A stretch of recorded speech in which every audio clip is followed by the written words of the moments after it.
नमस्कार। Welcome to Roopak's classes. आ गया एक नया वीडियो लेके। तो मेरे प्यारे व्यूअर्स, कैसे हो सब लोग? आशा करता हूँ कि सभी ठीक है, सबके फैमिली मेंबर्स ठीक है। गुड। तो आज हम एक नया टॉपिक के बारे में डिस्कस करेंगे।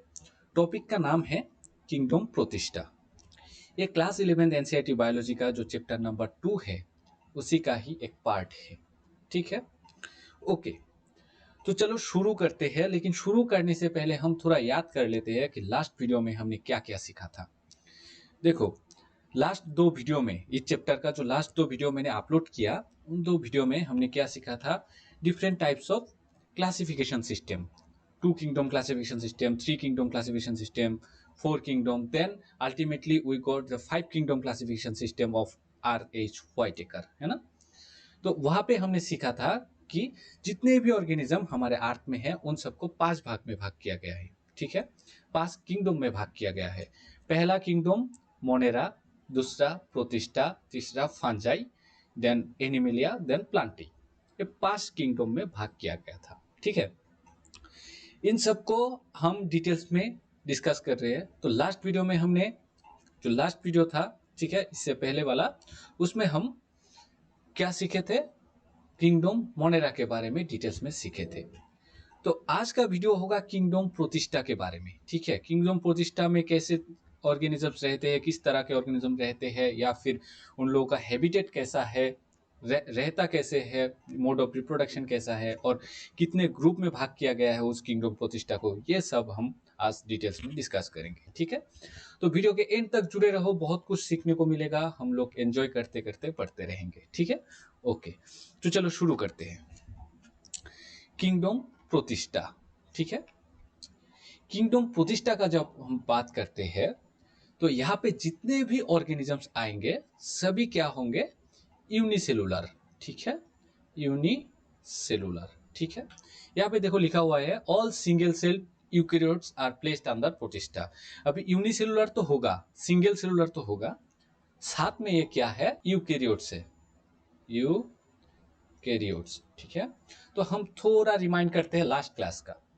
लास्ट क्लास में हमने बोला था किंगडम मोनेरा में जो ऑर्गेनिजम्स प्रेजेंट है, या फिर जिस ऑर्गेनिज्म को, जिन सब ऑर्गेनिज्म को किंगडम मोनेरा में प्लेस किया गया था, वो सब भी यूनिसेलुलर ही थे, bacterias. Okay, but they were prokaryotes. मैंने लास्ट क्लास में प्रोकैरियोट्स एंड यूकैरियोट्स का डिफरेंस बताया था। यहाँ पे भी मैं थोड़ा बोल रहा हूँ कि प्रोकैरियोटिक सेल वो होता है जिसमें मेम्ब्रेन बाउंड न्यूक्लियस नहीं होता है। दैट मीन्स उसका जेनेटिक मटेरियल ऐसे ही साइटोप्लाज्म में फ्लोट करता रहता है, उसके बाहर कोई कवरिंग नहीं होता है। Okay, okay. और प्रोकैरियोटिक सेल में जो ऑर्गेनेल्स होते हैं, उसमें भी कोई मेम्ब्रेन बाउंड स्ट्रक्चर नहीं होते हैं। ठीक है, ये हो गया प्रोकैरियोटिक सेल का कैरेक्टर। तो यूकैरियोटिक सेल में कैसा होता है कि जो न्यूक्लियस होता है, न्यूक्लियस के बाहर एक मेम्ब्रेन होते हैं, जिसे हम बोलते हैं न्यूक्लियर मेम्ब्रेन। ओके, वो प्रेजेंट होता है। दैट मीन्स ये हो गया सेल। ओके, सपोज ये है सेल, सेल के अंदर ये है न्यूक्लियस मेम्ब्रेन, और उसके अंदर होगा जेनेटिक मटेरियल। तो genetic material is enclosed under ये प्रोटेक्टिव न्यूक्लियर मेम्ब्रेन। क्लियर हुआ? ओके, साथ में जो सेल ऑर्गेनेल्स होंगे, उसमें भी मेम्ब्रेन होंगे। ये हो गया यूकैरियोटिक सेल का कैरेक्टर। अभी क्लियर हुआ प्रोकैरियोट और यूकैरियोट का डिफरेंस? ओके, तो अब हम यहाँ पे जान लिया कि किंगडम प्रतिष्ठा में जो ऑर्गेनिज्म होंगे वो यूकैरियोट्स होंगे। ठीक है, ओके। फिर हम कुछ और कैरेक्टर्स देखते हैं जो किंगडम प्रतिष्ठा के ऑर्गेनिज्म में हम देख सकते हैं। क्या क्या? यहाँ पे देखो, Protista are primarily aquatic. Okay, जो ऑर्गेनिज्म प्रोटिस्टा में है वो सब प्राइमरीली एक्वाटिक है। हाँ, कुछ ऐसे ऑर्गेनिज्म हैं जो टेरेस्ट्रियल हैबिटेट में मिलेंगे। ठीक है, mainly they live in water. ठीक है, मेराइन हैबिटेट हो या फिर फ्रेश वाटर हैबिटेट हो या फिर स्टैग्नेंट वाटर हो, हर जगह पे प्रोटिस्टा मिलेंगे। ठीक है, प्रोटिस्टा में कौन से टाइप के ऑर्गेनिज्म हैं, हम डिटेल्स में डिस्कस करेंगे कुछ समय के बाद। तो वीडियो के एंड तक जुड़े रहो, हम लोग सीखते जाएंगे। ठीक है, okay. Mode of reproduction is both sexual and asexual. दोनों टाइप के रिप्रोडक्शन प्रोटिस्टा के ऑर्गेनिज्म में देख सकते हैं। ठीक है, सेक्सुअल रिप्रोडक्शन भी ये लोग करते हैं और एसेक्सुअल रिप्रोडक्शन भी करते हैं। ठीक है, ओके। मोड ऑफ न्यूट्रिशन का बात करें तो मोड ऑफ न्यूट्रिशन दोनों टाइप के हो सकते हैं, ऑटोट्रोपिक एज वेल एज हेटेरोट्रोपिक। अभी ऑटोट्रोपिक में भी किस किस तरह के हो सकते हैं, जैसे कि फोटोसिंथेटिक हो सकते हैं, ठीक है, फिर केमो ऑटोट्रोपिक हो सकते हैं, ठीक है। हेटेरोट्रोपिक का बात करें तो हेटेरोट्रोपिक में बहुत टाइप के हो सकते हैं, जैसे कि पैरासाइटिक, ठीक है, देन पैथोजेनिक, ठीक है, इंजेस्टिव, ठीक है, इंजेस्टिव, सेप्रोफाइटिक, सेप्रोफाइटिक, ये सब टाइप के मोड ऑफ न्यूट्रिशन हम प्रोटिस्टा के ऑर्गेनिजम्स में देख सकते हैं। मोड ऑफ न्यूट्रिशन का थोड़ा डिटेल्स में अगर बोला जाए तो क्या है कि वो ऑर्गेनिज्म किस तरह से अपना न्यूट्रिशन एक्वायर करते हैं या फिर न्यूट्रिशन लेते हैं, ठीक है।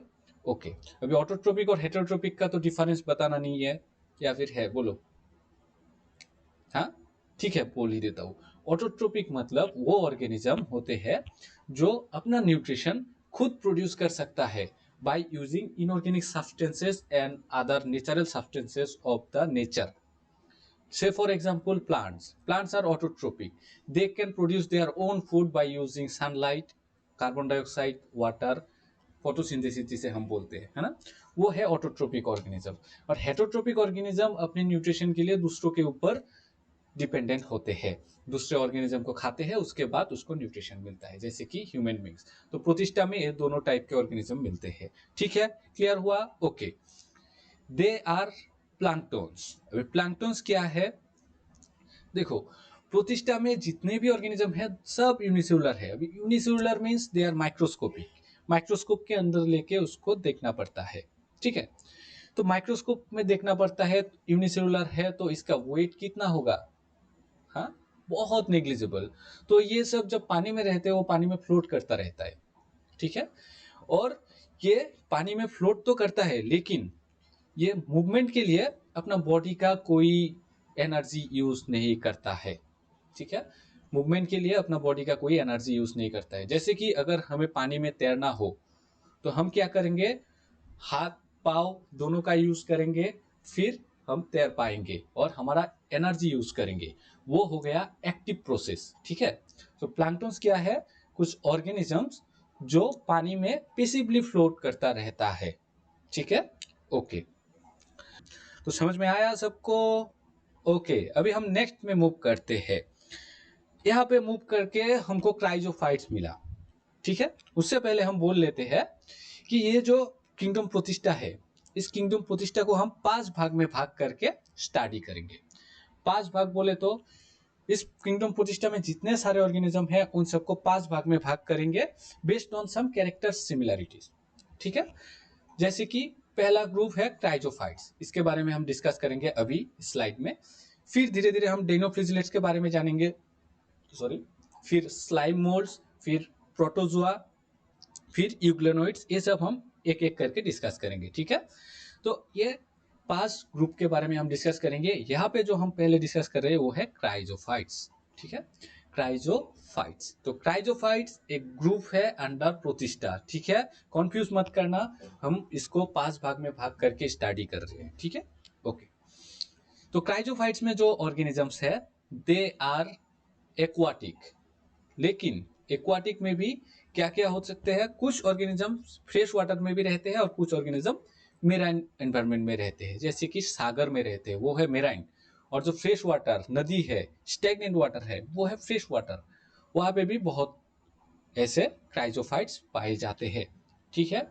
ओके, अभी हम एक इंटरेस्टिंग फैक्ट्स जान लेते हैं, ठीक है, एक इंटरेस्टिंग फैक्ट अबाउट क्राइजोफाइट्स।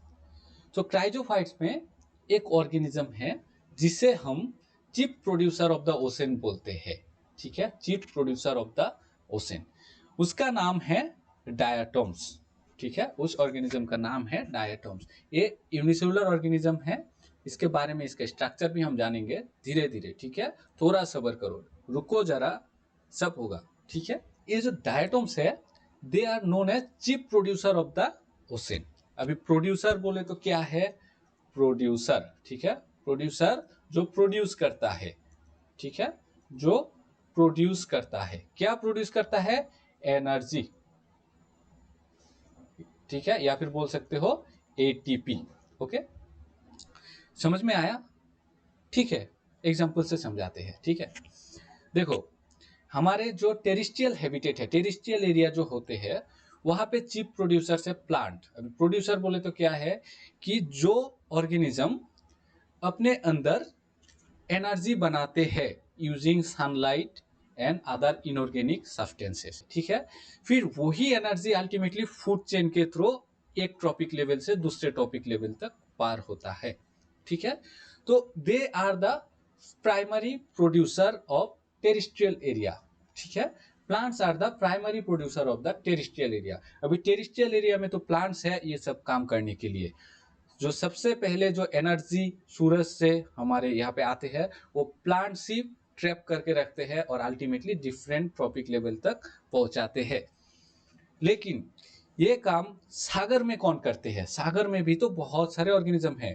तो सागर में जो काम करते हैं ये प्रोडक्शन का, वो है diatoms. They are known as the chief producer of the ocean. Diatoms are photosynthetic. Okay, तो यहाँ पे हमने डायटम्स को प्लेस किया इस क्रायोफाइट्स में।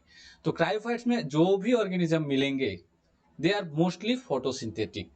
वो फोटोसिंथेसिस करेंगे ही करेंगे, और फोटोसिंथेसिस के लिए फोटो मींस लाइट, वो सनलाइट चाहिए। ठीक है, तो क्रायोफाइट्स में ऑर्गेनिजम्स फोटोसिंथेसिस करेंगे। ठीक है, okay. They are microscopic and float passively in water. Okay, they are also planktons. मैंने बोला ना कि planktons float passively in water. तो organisms those float passively in water are known as plankton. ठीक है, एग्जांपल्स ऑफ क्राइजोफाइट्स जैसे कि diatoms, golden algae जिसे हम डेस्मिड भी बोलते हैं। ठीक है, ओके। अभी देखो इतना इंपॉर्टेंट एक ऑर्गेनिज्म है जो chief producer of the ocean है, इसके बारे में थोड़ा जानना तो जायज है भाई, है ना? तो थोड़ा हम जान लेते हैं इसके बारे में, थोड़ा बेसिक, थोड़ा डिटेल्स में। ठीक है, जितना एनसीईआरटी में दिया हुआ है उतना ही बोलेंगे, घबराने का नहीं है। ठीक है, इतना ही बहुत है। ओके, ठीक है। अदर तो हायर क्लास में उठने के बाद तो बहुत कुछ जान सकते हो। ठीक है, तो डायटम्स का स्ट्रक्चर जब हम देखते हैं वो एक सोप बॉक्स की तरह होता है, साबुन के डिब्बे की तरह होता है। तो उसमें क्या क्या होता है कि ऐसा नीचे वाला एक कंपार्टमेंट होता है और ऊपर एक ऐसा कैप जैसा होता है। ठीक है, जैसे कि साबुन के डिब्बे होते हैं। ठीक है, तो ऐसा दो स्ट्रक्चर होते हैं। ओके, कुछ इस तरह का स्ट्रक्चर होता है। ठीक है, ये ऊपर वाला पार्ट, ये नीचे वाला पार्ट, और ये दोनों सिलिका से अटैच्ड हुआ होता है। ठीक है, सिलिका से। ओके, ठीक है। तो ये जो सिलिका है, सिलिका इज हार्ड। ठीक है, सिलिका हार्ड एंड रफ होते हैं और इनडिस्ट्रक्टेबल होते हैं, उसे डिस्ट्रक्ट नहीं कर सकते। ठीक है, बहुत टफ होते हैं। तो ये डायटम जब जिंदा है वो फ्लोट करता रहते हैं सरफेस में, वो खुश है अपने लाइफ में। लेकिन जब ये मर जाते हैं तो वो सीधा नीचे आके डिपॉजिट हो जाता है। तो ऊपर जो सरफेस में जो डायटम्स होते हैं वो मरते रहते हैं और नीचे चले जाते हैं, मरते रहते हैं, नीचे चले जाते हैं। ऐसे करते करते सागर के नीचे वाला सरफेस में क्या होता है कि एक हिप बन जाते हैं, पाइल बन जाते हैं, मिट्टी का एक ढेर बन जाते हैं जो फॉर्म हुआ होता है सिलिका से। ठीक है, तो उसी मिट्टी को अगर हम खोद के लाते हैं और उसको थोड़ा रिफाइन करते हैं तो हमको मिलता है डायटोमेशियस अर्थ। ठीक है, वो जो मिट्टी है, वो जो पाइल है, वो जो हिप है, उसे हम बोलते हैं डायटोमेशियस अर्थ। उसी सॉइल का इस्तेमाल हम हमारे फ्लोर पॉलिशिंग में भी कर सकते हैं, क्योंकि दिस आर ग्रिटी। सिलिका तो हार्ड है ना? वो कुछ सैंडी होते हैं। ठीक है, सैंड जैसा होता है। तो this are gritty, so we can use them as polishing material of floor. Okay, और साथ में वो ऑयल फिल्ट्रेशन या फिर और कुछ लिक्विड फिल्ट्रेशन में भी हम ये डायटोमेशियस अर्थ यूज कर सकते हैं। तो अभी देखो इतना छोटा सा एक ऑर्गेनिज्म, इसका इकोनॉमिक इंपॉर्टेंस कितना है। तो क्राइजोफाइट्स के बारे में हमने जान लिया। ओके, तो नेक्स्ट हम देखते हैं डिनोफ्लेजिलेट्स, नॉट डिनोजेम्स, इट्स डिनोफ्लेजिलेट्स। ठीक है, ओके। डिनोफ्लेजिलेट्स एक दूसरा ग्रुप है अंडर प्रोटिस्टा। डिनोफ्लेजिलेट्स के अंदर जो जो ऑर्गेनिजम्स मिलेंगे वो सब भी मेराइन है।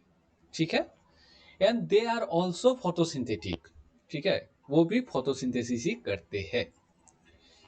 दे appear as red, green, blue and yellow in colour depending on pigments present in them. ये डिफरेंट कलर्स के डिनोफ्लेजिलेट्स हो सकते हैं। डिनोफ्लेजिलेट्स में जितने भी ऑर्गेनिजम्स है ना, वो डिफरेंट कलर के हो सकते हैं। कुछ होते हैं रेड, कुछ होते हैं ग्रीन, कुछ होते हैं ब्लू, कुछ होते हैं येलो। ये किस लिए होते हैं? Because they possesses different kinds of pigment and different amounts of pigment, and for that reason they have different color. okay, ठीक है। यहाँ पे हम एक बहुत ही कॉमन एग्जाम्पल डेनोफ्लेजिलेट्स का देखेंगे, वो है गोनेओलेक्स। गोनेओलेक्स नाम याद रख देना, ठीक है, अपने ब्रेन के अंदर नाम को सेव कर लेना। गोनेओलेक्स बहुत इंपॉर्टेंट है, ठीक है। गोनेओलेक्स जो कि रेड टाइड के लिए रिस्पॉन्सिबल है, ठीक है। किसके लिए रिस्पॉन्सिबल है? Red tide. अभी रेड टाइड क्या है? देखो यहाँ पे एक पिक्चर देख रहे हो तुम लोग कि सागर के सतह पे, मतलब सागर के सरफेस पे एक रेड चादर जैसा दिख रहा है ना, सरफेस पे एक चादर जैसा दिख रहा है। ये क्या है? रेड टाइड है। ये किस लिए होते हैं? एक गोनेओलेक्स के लिए होते हैं। गोनेओलेक्स का कलर क्या होता है? गोनेओलेक्स का कलर रेड होते हैं, that's why this appear red. Okay okay, तो ये किस लिए होते हैं? गोनेओलेक्स जो है वो बहुत रैपिडली उसका मल्टीप्लिकेशन होता है, मतलब रिप्रोडक्शन करता है और बहुत रैपिडली उसका मल्टीप्लिकेशन होता है, और वो बहुत रैपिडली एक जगह पे वो स्प्रेड हो जाते हैं, ठीक है। इसके लिए रेड टाइड आता है। रेड टाइड के लिए बहुत इम्पैक्ट भी पड़ता है सागर में, क्योंकि ये कुछ टॉक्सिन्स भी रिलीज करते हैं, जो टॉक्सिन्स नीचे जो मछली होते हैं उन सब के लिए बहुत हानिकारक होते हैं, ठीक है। Okay, so gonyaulax are responsible for red tide, जान लिया। ओके, अभी इसका भी थोड़ा स्ट्रक्चर देख लेते हैं। ये जो गोनेओलेक्स है, गोनेओलेक्स का भी थोड़ा स्ट्रक्चर देख लेते हैं। गोनेओलेक्स का स्ट्रक्चर जब हम देखते हैं तो ये कुछ इस तरह का दिखता है, ठीक है, कुछ इस तरह का दिखता है। ओके, तो डिनोफ्लेजिलेट्स में जो गोनेओलेक्स है उसमें दो फ्लैजिला होते हैं। फ्लैजिला क्या है? फ्लैजिला एक हेयर लाइक स्ट्रक्चर होता है जो किसी ऑर्गेनिज्म को, लोअर ऑर्गेनिज्म को, लोअर ग्रुप के जो ऑर्गेनिजम्स होते हैं उन सबको मूव करने में हेल्प करते हैं। फ्लैजिला ऐसे बीट करता है पानी में और वो ऑर्गेनिज्म ऐसे आगे बढ़ता है। तो यहाँ पे देखो एक फ्लैजिला है, ठीक है। यहाँ पे एक फ्लैजिला हो गया, लेकिन डिनोफ्लेजिलेट्स में और एक फ्लैजिला प्रेजेंट होते हैं। वो फ्लैजिला ऐसे रहते हैं इस फारों में, ठीक है। तो एक फ्लैजिला होते हैं लॉन्गिट्यूडिनल और एक फ्लैजिला जो फरो जो है उसके बीच से ऐसे रन करता है, ठीक है। ओके, देखो यूग्लेनोइड्स, ये है थर्ड ग्रुप, ठीक है। ऑलरेडी दो ग्रुप हमने कवर कर लिया, अभी यूग्लेनोइड्स के बारे में जानेंगे। यूग्लेनोइड्स में एक ऑर्गेनिज्म है जो बहुत पॉपुलर है, लाइक शाहरुख खान, ओके तो जिसका नाम है यूग्लेना, बचपन से ही सुनते आ रहे हो, ठीक है। ओके, तो इस ग्रुप में जो जो ऑर्गेनिजम्स है उनके बारे में थोड़ा डिटेल्स में हम देखते हैं, ठीक है। So they are fresh water organism, ठीक है। ये फ्रेश वाटर में रहते हैं और मेनली स्टेगनेंट वाटर में, जैसे कि तालाब में, ऐसे वाटर में ये मिलते हैं, ठीक है, स्टेगनेंट वाटर में। अभी यूग्लेनोइड्स का एक यूनिक फीचर के बारे में हम बात करेंगे, एक यूनिक कैरेक्टर। मैं सोचता हूँ कि ऐसा कैरेक्टर अगर ह्यूमन बींग्स के पास भी होता तो दुनिया में कोई भूखा नहीं होता। वो कैरेक्टर क्या है? देखो, ये यूग्लेनोइड जो है ना वो फोटोसिंथेटिक होते हैं, ठीक है। उसे सनलाइट मिल रहा है तो वो फोटोसिंथेसिस कर लेगा, अपना न्यूट्रिशन खुद बना लेगा। अब अगर उसको फोटोसिंथेसिस करने का मौका नहीं मिल रहा है तो वो क्या कर लेगा? दूसरे ऑर्गेनिज्म को पकड़ के खा लेगा और उससे उसका एनर्जी ले लेगा। दैट मीन्स ये दोनों ही मोड के न्यूट्रिशन ये फॉलो करते हैं, that is autotrophic and heterotrophic. जब उसको दूसरा ऑर्गेनिज्म मिल रहा है वो पकड़ के खा रहा है, जब उसको वो नहीं मिल रहा है वो सनलाइट के मदद से अपना एनर्जी बना ले रहा है। ये अगर ह्यूमन बींग के पास होता तो कोई भूखा नहीं सोता रोड में, है ना, क्योंकि खाना नहीं है, कोई बात नहीं, हम सनलाइट से अपना एनर्जी बना लेंगे, है ना। ओके, और बहुत सारा टाइम भी बच जाता है ना, कहीं कहीं पे तो हड़बड़ी में खाना पड़ता है, ठूसो ठूसो और लग जाता है ना। तो नहीं है, उसका भी अलग एडवांटेज है, हम बहुत कुछ टेस्टी टेस्टी चीज़ टेस्ट कर पाते हैं, है ना। ओके, सो एक बहुत ही कॉमन एग्जाम्पल यूग्लेनोइड्स का वो है यूग्लिना, ठीक है, बचपन से इसका नाम सुनते आ रहे हो, बहुत ही पॉपुलर है ना। यूग्लिना में भी तुम लोगों को एक ऐसा फ्लैजिला दिखाई देगा, ठीक है, ऐसा एक फ्लैजिला, ये देख रहे हो ना, मैं ऐसे ड्रॉ कर रहा हूँ ये और ख़राब हो गया है ना, चलो ये पोछ ही देते हैं। यूग्लिना का ये फ्लैजिला, ठीक है। यूग्लिना में सेल वॉल नहीं होते, instead of cell wall they possesses a special type of wall that is made up of protein which is known as pellicle, ठीक है। ये बॉडी के बाहर एक स्पेशल टाइप के वॉल होते हैं जिसे हम बोलते हैं पेलिकल, ठीक है। ये प्रोटीन से बना हुआ होता है और उसी के कारण यूग्लिना का बॉडी बहुत फ्लेक्सिबल होता है, ठीक है। ओके, यूग्लिना के बॉडी में क्या रहेगा, क्लोरोफिल, ठीक है। क्यों? क्योंकि ये फोटोसिंथेसिस करते हैं, ठीक है। तो बहुत डिटेल्स में इसका स्ट्रक्चर हम किसी दूसरे वीडियो में जानेंगे, क्योंकि इस चैप्टर का जो डिमांड है वो हमने कंप्लीट कर लिया, ठीक है। धीरे धीरे सीखेंगे, धीरे धीरे आगे बढ़ेंगे और हम लोग बहुत ऊपर तक जाएंगे, ओके, ठीक है। अब हम नेक्स्ट ग्रुप में मूव करते हैं, ये है 4 नंबर ग्रुप अंडर प्रोटिस्टा, नाम है स्लाइमोल्ड्स। नाम तो सुना ही होगा, नहीं सुना तो कोई बात नहीं, अभी सुना दिया, और सुनो और याद रखो, ठीक है, ठीक है। Slime moulds are saprophytic protist. तो इस ग्रुप में जो ऑर्गेनिजम्स होते हैं दिस आर सेप्रोफाइटिक। सेप्रोफाइटिक बोले तो अभी सेप्रोफाइट क्या है ये भी क्लियर करना पड़ेगा। यहाँ पे सेप्रोफाइट के बारे में हम बोलेंगे। सेप्रोफाइट क्या है कि कुछ ऑर्गेनिज्म जो डेड एंड डिकम्पोज मटेरियल में रहते हैं और वहां पे रह के वो क्या करते हैं, अपनी बॉडी से कुछ केमिकल्स रिलीज करते हैं। उसी केमिकल से वो जो एनवायरमेंट में रह रहे हैं उसको डाइजेस्ट करते हैं, इसके आसपास के एरिया को डाइजेस्ट करते हैं। तो डाइजेस्ट करने के बाद यहाँ से ऑर्गेनिक सब्सटेंसेस रिलीज होता है और वही ऑर्गेनिक सब्सटेंस ये लोग एब्जॉर्ब कर लेते हैं, तो ऐसे इसका न्यूट्रिशन मिल जाते हैं। तो स्लाइम मोल्ड्स में जो ऑर्गेनिज्म है वो इस तरह से अपना न्यूट्रिशन एक्वायर करते हैं। तो saprophytic mode is also a heterotrophic mode of nutrition, heterotrophic mode of nutrition, okay, ठीक है। ये जो स्लाइम मोल्ड्स है, ये स्लाइम मोल्ड्स जनरली, ओके, ठीक है, ओके, देखो यहाँ पे देखो, एक पत्ते के ऊपर ये स्लाइम मोल्ड्स ग्रो हुए हैं, ठीक है, या फिर बोल सकते हो कि वुडन ब्लॉक्स के ऊपर ऐसा स्लाइम मोल्ड्स ग्रो हो सकते हैं। तो स्लाइम मोल्ड्स ऐसे पत्ते के ऊपर या फिर ऐसे डिकेइंग वुडन ब्लॉक्स के ऊपर ऐसे ग्रो हो सकते हैं, और वो क्या होता है, एक जगह पे ग्रो होने के बाद वो पूरा स्प्रेड हो जाते हैं, ठीक है, पूरा स्प्रेड हो जाते हैं। यहाँ पे एक पिक्चर देखो कि ये पत्ते के ऊपर पूरा स्प्रेड हो गया, ठीक है, okay. Under suitable conditions they form aggregation called plasmodium which may grow and spread over several feet, okay. इन सबको जब सुइटेबल कंडीशन मिल जाते हैं तब वो स्प्रेड करते रहते हैं और प्लाज्मोडियम बनाते हैं। प्लाज्मोडियम एक एग्रीगेटेड स्ट्रक्चर है, ये जो स्लाइम मोल्ड्स है वो एग्रीगेट होके एक स्ट्रक्चर बनाते हैं, जहां पे इस स्ट्रक्चर के अंदर बहुत सारे न्यूक्लियस होते हैं, ठीक है, बहुत सारे न्यूक्लियस एक साइटोप्लाज्म के अंदर होते हैं। तो ऐसा एग्रीगेशन बनाते हैं जब सुइटेबल एनवायरनमेंट मिलता है।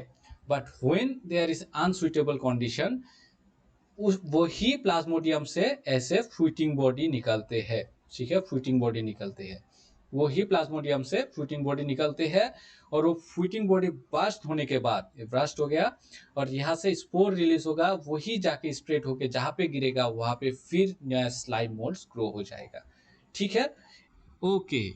अब हम प्रोटोजोन्स में आते हैं, ये है द 5 नंबर ग्रुप, ठीक है, 5 नंबर वाला ग्रुप है, ठीक है।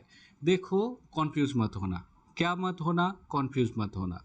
हम जो प्रोटिस्टा है, प्रोटिस्टा को 5 भाग में डिवाइड करके कर रहे हैं। 4 ग्रुप ऑलरेडी हमने डिस्कस कर लिया, अभी प्रोटोजोन्स है, लेकिन यहाँ पे प्रोटोजोन्स को भी हम 4 भाग में भाग करेंगे। प्रोटोजोन्स के अंदर जितने ऑर्गेनिज्म हैं हम 4 भाग में भाग करेंगे, लेकिन क्राइटेरिया हम यूज करेंगे कौन सा, क्राइटेरिया हम यूज करेंगे लोकोमोटरी स्ट्रक्चर, ठीक है, लोकोमोटरी स्ट्रक्चर, कि वो कैसे स्ट्रक्चर से एक जगह से दूसरे जगह पे मूव करते हैं, उस स्ट्रक्चर के ऊपर बेस्ड करके हम 4 भाग में भाग करेंगे, ठीक है, ओके। तो प्रोटोजोन्स में जो ऑर्गेनिजम्स है वो हेटेरोट्रोफ्स, ठीक है, सभी हेटेरोट्रोफ्स होते हैं, वो अपना खाना खुद बना नहीं सकते हैं, तो वो दूसरे के ऊपर डिपेंडेंट है। दिस आर प्रीडेटोर एंड पैरासाइट्स, ठीक है, वो प्रीडेटर है, साथ में वो पैरासाइट भी है। ओके, तो फर्स्ट ग्रुप हम देखते हैं based on locomotory structure is amoeboid protozoans. ठीक है, एमोइबोइड प्रोटोजोआन्स, ये वाला जो ग्रुप है, इस ग्रुप में जो ऑर्गेनिज्म है इन सब में फॉल्स फीट होता है। फॉल्स फीट बोले तो जो फीट जो ट्रू नहीं है। अभी थोड़ा डिटेल्स में बोलते हैं क्या है। यहाँ पे देखो एक स्ट्रक्चर है एमीबा का। Amoeba is the member of amoeboid protozoans. उसी तरह से एक एग्जाम्पल है एंटामोइबा हिस्टोलाइटिका, वो भी एक एमोइबोइड प्रोटोजोआन्स है। इन सब का जो बॉडी है ना बहुत फ्लेक्सिबल होता है। यहाँ पे देखो इसका स्ट्रक्चर कैसा है। ठीक है, तो इसके बॉडी में कोई ऐसा फीट नहीं होता है, डेडिकेटेड कोई फीट या फिर लोकोमोटरी स्ट्रक्चर नहीं होते हैं। इन सबको जब मूवमेंट करना होता है या फिर कुछ फूड कैप्चर करना होता है तो इन सब का बॉडी में ही कुछ चेंजेस करते हैं और ऐसे फॉल्स फीट बना लेते हैं। दिस आर फॉल्स फीट, जिसे हम बोलते हैं स्यूडोपोडिया। ठीक है, स्यूडोपोडिया, PSEUDO पोडिया। ठीक है, ये फॉल्स फीट बना लेते हैं। सपोज यहाँ पे एक खाना है, यहाँ पे एक एमीबा है। ठीक है, तो इसे ये खाना खाना है। ठीक है, तो ये क्या करेगा, ऐसे एक फॉल्स फीट बनाएगा। ठीक है, और धीरे धीरे इस खाने को अपने अंदर कैप्चर कर लेगा। तो ऐसे ही फॉल्स फीट होते हैं एमोइबोइड प्रोटोजोआन्स में। तो ये हो गया एक टाइप का लोकोमोटरी स्ट्रक्चर। ठीक है, ओके, तो एग्जाम्पल याद रहेगा क्या क्या है। एक है एमीबा, दूसरा हमने बोला एंटामोइबा हिस्टोलाइटिका। ठीक है, ओके। फिर है फ्लैजिलेटेड प्रोटोजोआन्स। फ्लैजिलेटेड प्रोटोजोआन्स में जो प्रोटोजोआन्स होते हैं उन सब में फ्लैजिला होते हैं फॉर मूवमेंट। फ्लैजिला एक हेयर लाइक स्ट्रक्चर है।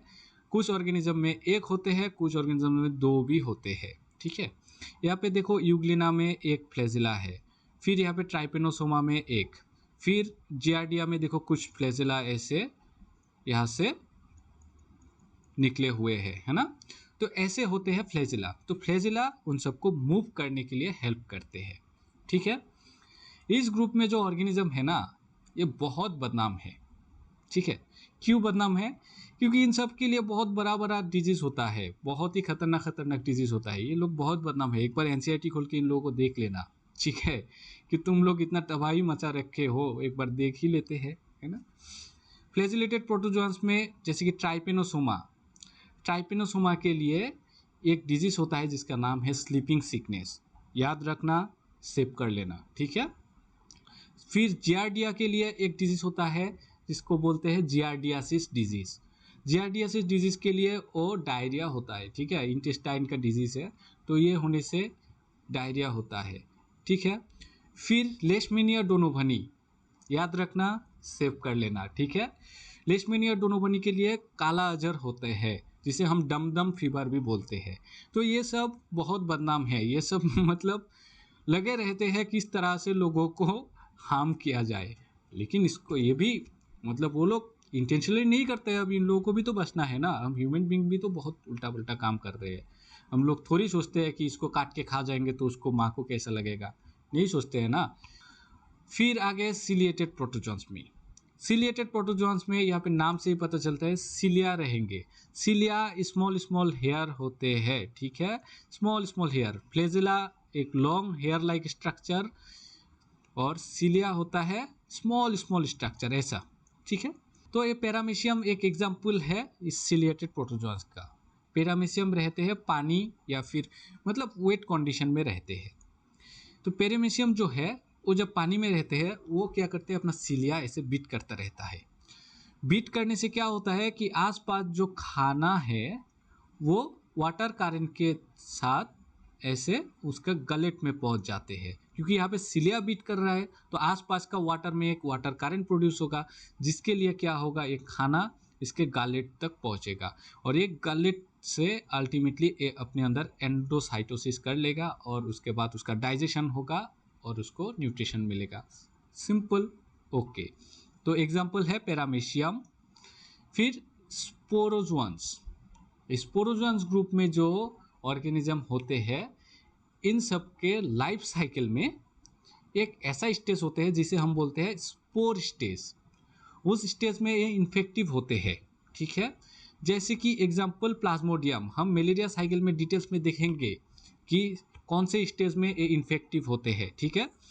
तो प्लाज्मोडियम जो है ये कॉज करता है मलेरिया, नाम तो सुना ही होगा, है ना, ये भी बहुत बदनाम है। तो प्लाज्मोडियम वाइवेक्स, प्लाज्मोडियम फैलसिफेरम, ये सब कुछ वेराइटी होते हैं प्लाज्मोडियम का, तो ये सब मलेरिया कॉज करते हैं, ठीक है। तो प्लाज्मोडियम के लाइफ साइकिल में एक ऐसा स्टेज होते हैं जिसमें वो स्पोर स्टेज में रहते हैं, तब वो इन्फेक्टिव होते हैं। तो स्पोरोजोन्स में सभी ऑर्गेनिज्म वो स्पोर स्टेज से पार होते हैं अपना लाइफ साइकिल में, ठीक है। क्लियर हुआ? ओके, आशा करता हूँ कि सबको समझ में आया, ठीक है। अगर किसी को समझ में ना आया हो, एक बार एनसीईआरटी खोलो, जब मेरे वीडियो के साथ मिला के एनसीईआरटी पढ़ोगे तो पूरा क्लियर हो जाएगा, मैं दावा करता हूँ, ठीक है। तो आज के लिए इतना ही, तब तक के लिए एनसीईआरटी पढ़ते रहो, अपना ख्याल रखो, अपनों का ख्याल रखो, और मिलते हैं नेक्स्ट वीडियो पे। जय हिंद।